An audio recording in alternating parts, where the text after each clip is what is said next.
The Story of Snow White and the Seven Dwarfs. Once upon a time, long, long ago, a king and queen ruled over a distant land.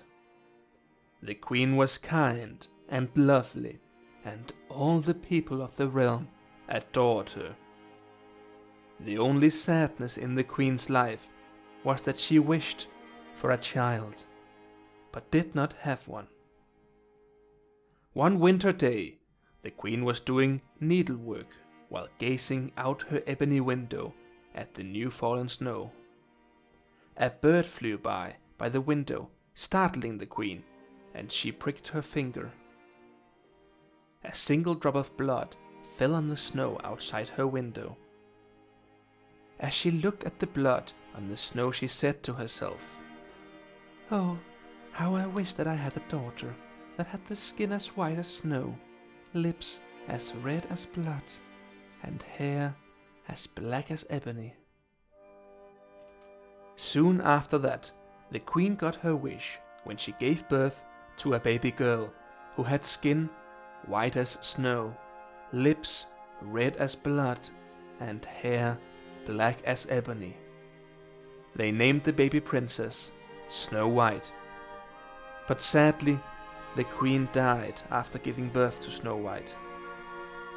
Soon after, the king married a new woman who was beautiful, but as well proud and cruel. She had studied dark magic and owned a magic mirror, of which she would daily ask, "Mirror, mirror on the wall, who's the fairest of them all?" Each time this question was asked, the mirror would give the same answer: "Thou, O Queen, art the fairest of all." This pleased the queen greatly, as she knew that her magical mirror could speak nothing but the truth. One morning when the queen asked, "Mirror, mirror on the wall, who's the fairest of them all?" she was shocked when it answered, "You, my queen, are fair, it is true, but Snow White is even fairer than you." The queen flew into a jealous rage and ordered her huntsman to take Snow White into the woods to be killed. She demanded that the huntsman return with Snow White's heart as proof. The poor huntsman took Snow White into the forest, but found himself unable to kill the girl. Instead, he let her go, and brought the queen the heart of a wild boar. Snow White was now all alone in the great forest, and she did not know what to do. The trees seemed to whisper to each other, scaring Snow White, who began to run. She ran over sharp stones and through thorns. She ran as far as her feet could carry her, and just as evening was about to fall, she saw a little house and went inside in order to rest. Inside the house, everything was small, but tidy. There was a little table with a tidy white tablecloth and 7 little plates. Against the wall, there were 7 little beds, all in a row and covered with quilts. Because she was so hungry, Snow White ate a few vegetables and a little bread from each little plate, and from each cup she drank a bit of milk. Afterward, because she was so tired, she lay down on one of the little beds and fell fast asleep. After dark, the owners of the house returned home. They were the 7 dwarfs who mined for gold in the mountains. As soon as they arrived home, they saw that someone had been there, for not everything was in the same order as they had left it. The first one said, "Who has been sitting in my chair?" The second one, "Who has been eating from my plate?" The third one, "Who has been eating my bread?" The fourth one, "Who has been eating my vegetables?" The fifth one, "Who has been eating with my fork?" The sixth one, "Who has been drinking from my cup?"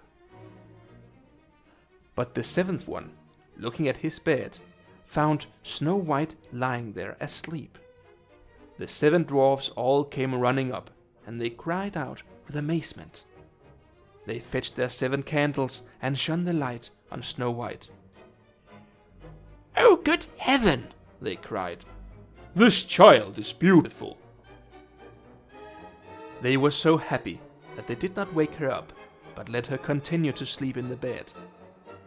The next morning Snow White woke up, and when she saw the 7 dwarfs, she was frightened.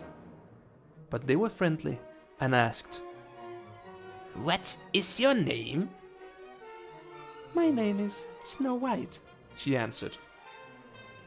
"How did you find your way to our house?" the dwarfs asked further.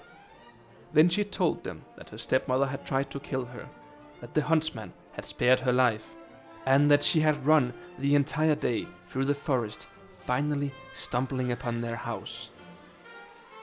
The dwarfs spoke with each other for a while, and then said, "If you will keep house for us, and cook, make beds, wash, sew and knit, and keep everything clean and orderly, then you can stay with us, and you shall have everything that you want."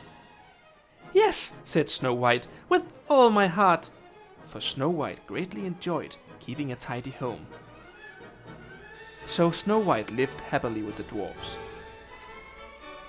Every morning they went into the mountains looking for gold, and in the evening, when they came back, Snow White had their meal ready and their house tidy. During the day the girl was alone, except for the small animals of the forest that she often played with. Now the queen, believing that she had eaten Snow White's heart, could only think that she was again the first and the most beautiful woman of all. She stepped before her mirror and said, "Mirror, mirror on the wall, who in this land is fairest of all?" It answered, "You, my queen, are fair, it is true, but Snow White beyond the mountains, with the 7 dwarfs, is still 1,000 times fairer than you." This startled the queen, for she knew that the mirror did not lie, and she realized that the huntsman had deceived her and that Snow White was still alive. Then she thought and thought again how she could rid herself of Snow White, for as long as she was not the most beautiful woman in the entire land, her jealousy would give her no rest. At last she thought of something. She went into her most secret room, no one else was allowed inside, and she made a poisoned apple. From the outside it was beautiful, and anyone who saw it would want it.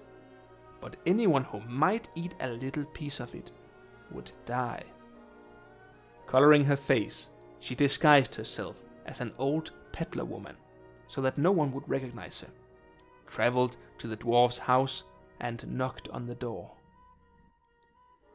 Snow White put her head out the window and said, "I must not let you in. The 7 dwarfs have forbidden me to do so." "That is all right with me," answered the peddler woman. "I'll easily get rid of my apples. Here, I will give you one of them." "No," said Snow White, "I cannot accept anything from strangers." "Are you afraid of poison?" asked the old woman. "Look, I'll cut the apple in 2. You eat half, and I shall eat half." Now the apple had been so artfully made that only the 1/2 was poisoned. Snow White longed for the beautiful apple, and when she saw that the peddler woman was eating part of it, she could no longer resist, and she stuck her hand out and took the poisoned half. She barely had a bite in her mouth when she fell to the ground, dead.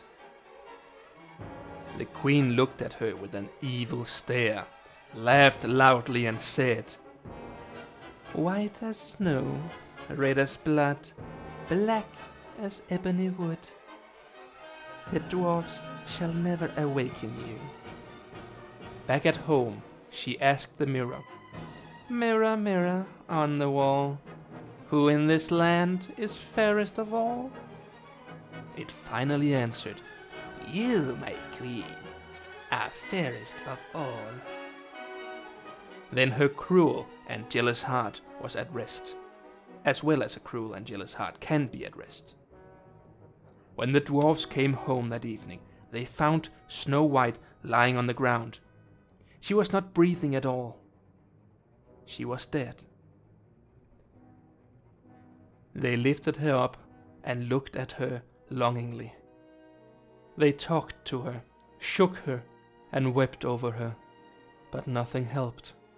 The dear child was dead, and she remained dead. They laid her on a bed of straw, and all 7 sat next to her and mourned for her and cried for 3 days. They were going to bury her, but she still looked as fresh as a living person, and still had her beautiful red cheeks. They said, "We cannot bury her in the black earth." And they had a transparent glass coffin made, so she could be seen from all sides. They laid her aside, and with golden letters wrote on it her name and that she was a princess. Then they put the coffin outside on a mountain, and one of them always stayed with it and watched over her. The animals too came and mourned for Snow White. First an owl, then a raven, and finally a dove. Now it came to pass that a prince entered these woods and happened unto the dwarf's house, where he sought shelter for the night. He saw the coffin on the mountain, with beautiful Snow White in it, and he read what was written on it with golden letters. Then he said to the dwarfs, "Let me have the coffin. I will give you anything you want for it." But the dwarfs answered, "We will not sell it for all the gold in the world." Then he said, "Then give it to me, for I cannot live without being able to see Snow White. I will honor her and respect her as my most cherished one." As he thus spoke, the good dwarfs felt pity for him and gave him the coffin. The prince had his servants carry it away on their shoulders, but then it happened that one of them stumbled on some brush, and this dislodged from Snow White's throat the piece of poisoned apple that she had bitten off. Not long afterwards, she opened her eyes, lifted the lid from the coffin, sat up, and was alive again. "Good heavens, where am I?" she cried out. The prince said joyfully, "You are with me." He told her what had happened, and then said, "I love you more than anything else in the world. Come with me to my father's castle. You shall become my wife." Snow White loved him, and she went with him. Their wedding was planned with great splendor and majesty.